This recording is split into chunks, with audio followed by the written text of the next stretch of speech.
La troisième résolution historique du Parti communiste chinois, tant attendue, a été dévoilée dans son intégralité le 16 novembre. Il est désormais possible de consulter le long document composé d'environ 36 000 caractères retraçant les 100 ans de lutte du PCC et son expérience historique.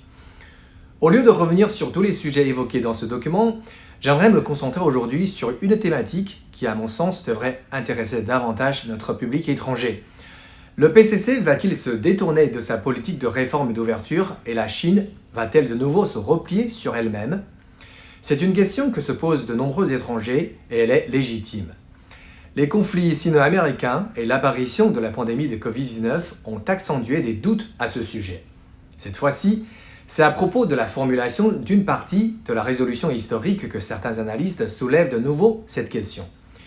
Ils estiment qu'en résumant les 10 expériences historiques du PCC au cours de ses 100 ans d'existence, qui sont entre autres le leadership du PCC, la priorité donnée au peuple, l'innovation théorique, la réforme et l'ouverture n'y figurent pas.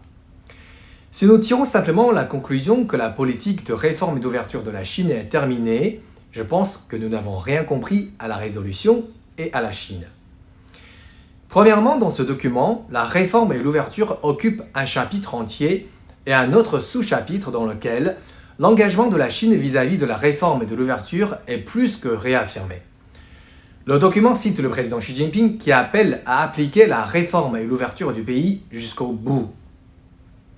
Deuxièmement, si parmi les 10 expériences historiques énumérées, il n'y a pas la réforme et l'ouverture, c'est parce que le document parle des expériences tirées des 100 dernières années, alors que tout le monde sait que la réforme et l'ouverture de la Chine concernent surtout les 40 dernières années. Ne pas le mentionner dans les 10 expériences historiques, c'est tout simplement le respect des faits historiques. Au fond, est-il dans l'intérêt de la Chine d'abandonner sa politique de réforme et d'ouverture? Bien évidemment, non. Car c'est justement cette politique qui a permis tous les exploits du développement que la Chine a accomplis au cours des 43 dernières années. Dans toutes les occasions internationales, le président chinois Xi Jinping réitère la position de la Chine de mener cette politique de réforme et d'ouverture jusqu'au bout. Même après que l'administration Trump a vendu le concept de découplage de la Chine pendant 4 ans, celle-ci continue à jouer son rôle international en tant que grande nation dans la facilitation du commerce, la distribution des vaccins anti-Covid ou encore la lutte contre le changement climatique.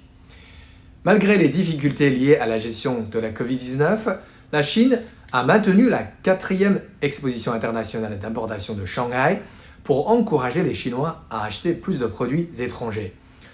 Lors de la cérémonie d'ouverture de celle-ci, Xi Jinping a prononcé un discours par liaison vidéo dans lequel, à la fin, il a dit, je cite, « La Chine est prête à travailler avec les autres pays pour bâtir une économie mondiale ouverte, laissant le vent de l'ouverture réchauffer le monde. » Fin de citation.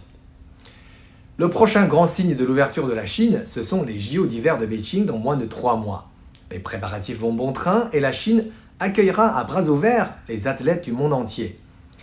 Si les mesures préventives drastiques contre la Covid-19 ont largement compromis les échanges humains directs entre la Chine et le reste du monde, ce n'est que temporaire.